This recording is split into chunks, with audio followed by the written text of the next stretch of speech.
आज हम इस्लाम के इतिहास के एक ऐसे महान शख्सियत के बारे में चर्चा करने जा रहे हैं जिन्हें महान अल्लाह ताला ने पूरे जहां का सुल्तान बनाया था। वे हमेशा के लिए जीवित रहने के लिए आबे हयात की तलाश में गए थे। एक दिन बादशाह जुल्करनैन अलैहिस्सलाम इस्लाम के प्रचार के उद्देश्य से एक अनजाने रास्ते पर कहीं जा रहे थे। चलते चलते वे बहुत सी बातें सोच रहे थे। कुछ समय बाद वे थक गए और एक स्थान पर आराम फरमाने लगे। मन में विचार कर रहे थे कि पूरी दुनिया में इस्लाम का पैगाम कैसे पहुंचाया जाए और दुनिया के पूर्व से पश्चिम तक अल्लाह की तौहीद का संदेश कैसे फैलाया जाए।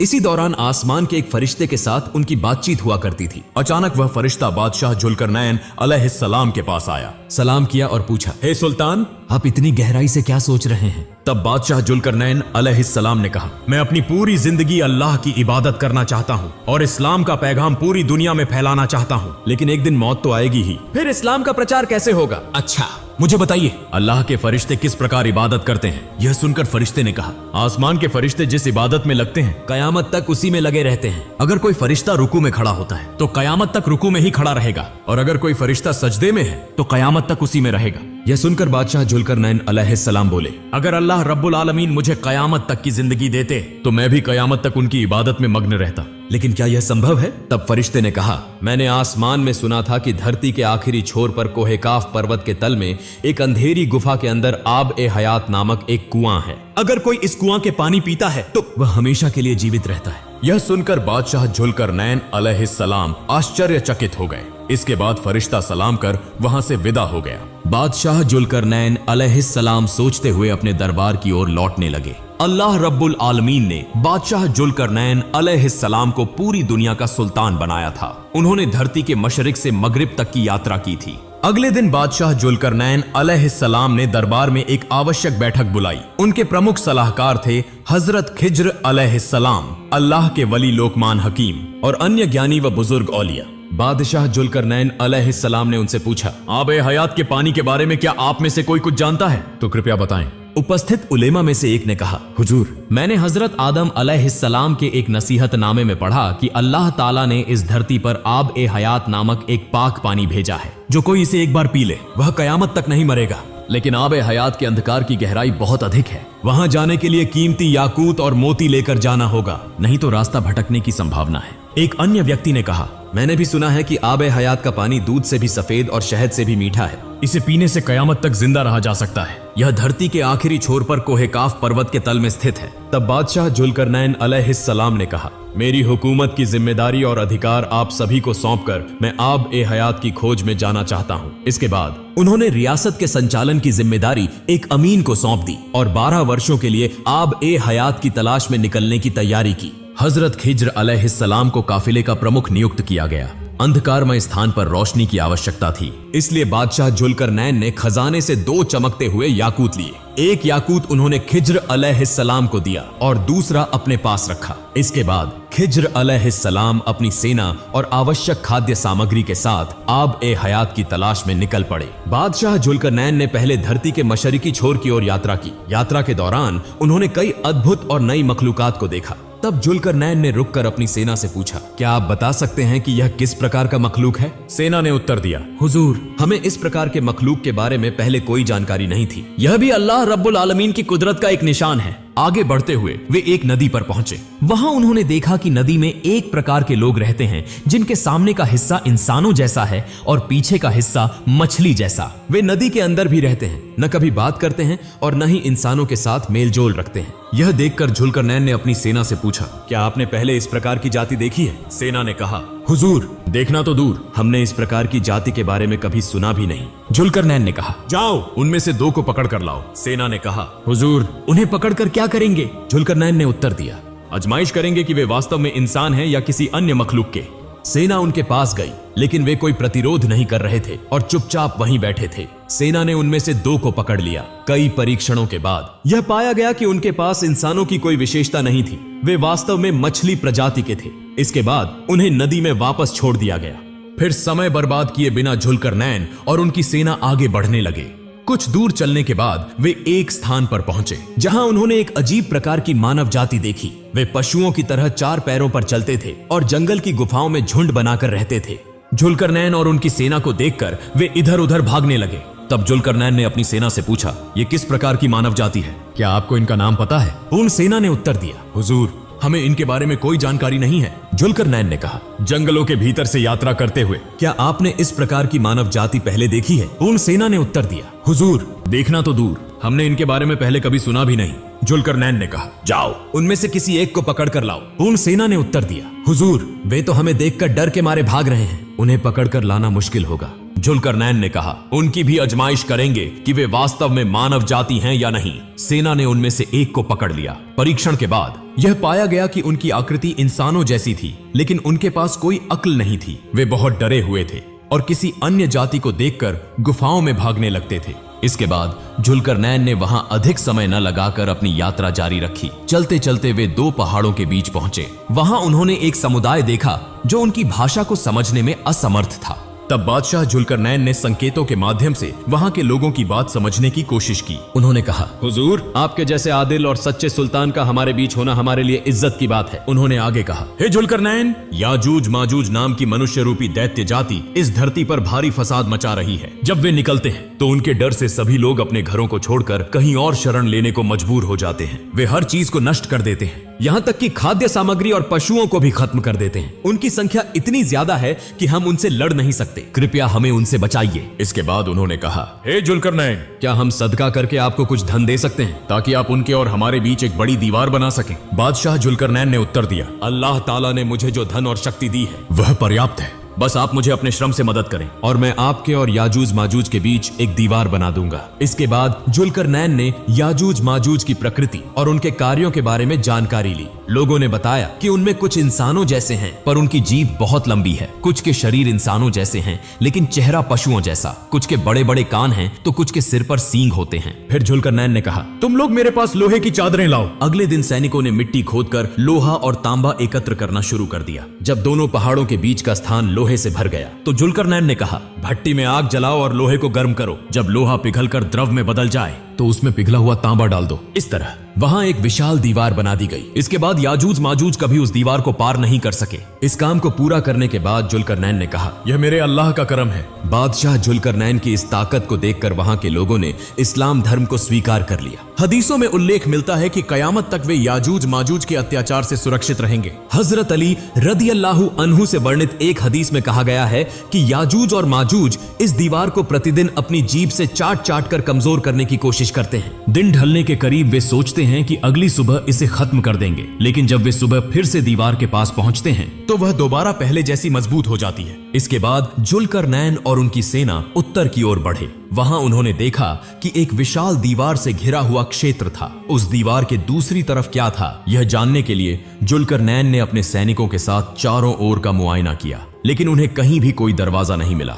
आखिरकार उन्होंने अपनी सेना के एक सैनिक को दीवार के ऊपर चढ़ाकर भेजा ताकि वह अंदर का हाल देख सके और वापस आकर जानकारी दे, लेकिन काफी समय बीत जाने के बाद भी वह सैनिक वापस नहीं आया। फिर जुल्करनैन ने एक और सैनिक को दीवार के ऊपर भेजा, लेकिन वह सैनिक भी कुछ देर बाद दीवार के ऊपर से गायब हो गया और कभी वापस नहीं आया। तब जुल्करनैन ने सोचा कि वहां कोई रहस्यमय या अलौकिक प्रजाति मौजूद है। उन्होंने और किसी को न भेजने का फैसला किया और आगे बढ़ने का विचार छोड़ दिया। इसके बाद जुल्करनैन ने समय बर्बाद किए बिना पूर्व की ओर अपनी यात्रा जारी रखी। कुछ दूर चलने के बाद वे एक सुंदर शहर पहुंचे। वहां के लोग शिक्षित और विज्ञान के क्षेत्र में बहुत उन्नत थे, लेकिन उनकी भाषा समझना बहुत कठिन था। बादशाह जुल्करनैन को देखकर उन्होंने सलाम किया और कहा, हे जुल्करनैन, आपके यहाँ आने से हम बहुत प्रसन्न हैं। तब जुल्करनैन ने उन्हें कलमे की दावत दी और कहा, अल्लाह एक है, उसके सिवा कोई पूजनीय नहीं। यह बात उन्होंने तुरंत स्वीकार कर ली। वे एक बुद्धिमान कौम थे, इसलिए उन्होंने बिना समय गंवाए इस्लाम धर्म अपना लिया। उन्होंने जुल्करनैन को बहुत सम्मान और आदर दिया। जुल्करनैन ने वहाँ काफी समय बिताया और उनकी भाषा भी सीख ली। उस शहर का कोई भी व्यक्ति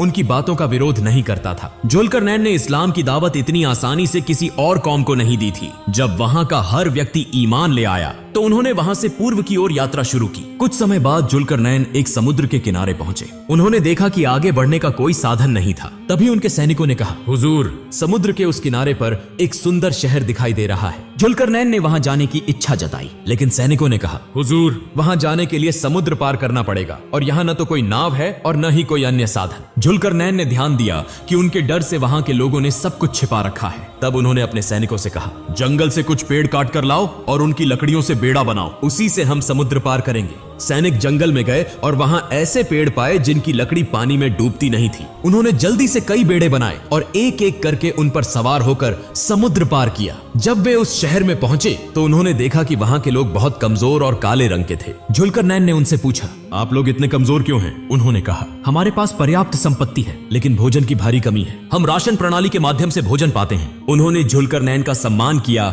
और उनकी बातों को ध्यान से सुना। वहां के कुछ लोगों ने बहुमूल्य पत्थर, हीरे और मोती उपहार के रूप में उन्हें भेंट किए। वहां के लोगों की सरलता और विनम्रता देखकर जुल्करनैन बहुत प्रसन्न हुए और उन्होंने उन्हें इस्लाम की दावत दी। धीरे धीरे पूरे शहर ने इस्लाम धर्म अपना लिया। इसी तरह जुल्करनैन अपनी यात्रा जारी रखते हुए आखिरकार दुनिया के एकदम पूर्वी भाग में पहुंचे। आगे बढ़ते हुए वे कॉकस पर्वत क्षेत्र में पहुंचे, जहां उनकी सेना रास्ता भटक गई। सभी सैनिक एक दूसरे से अलग हो गए और 1 साल तक अलग अलग घूमते रहे। बीच बीच में वे मिलते, लेकिन फिर रास्ता भटक जाते। इसी दौरान हजरत खिज्र अलैहिस्सलाम ने एक अंधकारमय जगह देखी और धीरे धीरे उसकी ओर बढ़े। जैसे जैसे वे आगे बढ़ते गए, अंधकार और गहरा होता गया। उन्होंने अपने पास रखा एक उज्जवल मणि निकाला और उसकी रोशनी में आगे बढ़ने लगे। वे एक सांस रोक देने वाले स्थान पर पहुंचे और वहां एक कुआं देखा। कुएं के पास जाकर उन्होंने पानी का रंग देखा और उसे आबे हयात समझा। उन्होंने दोनों हाथों से पानी भरकर पिया। वह पानी शहद से भी मीठा,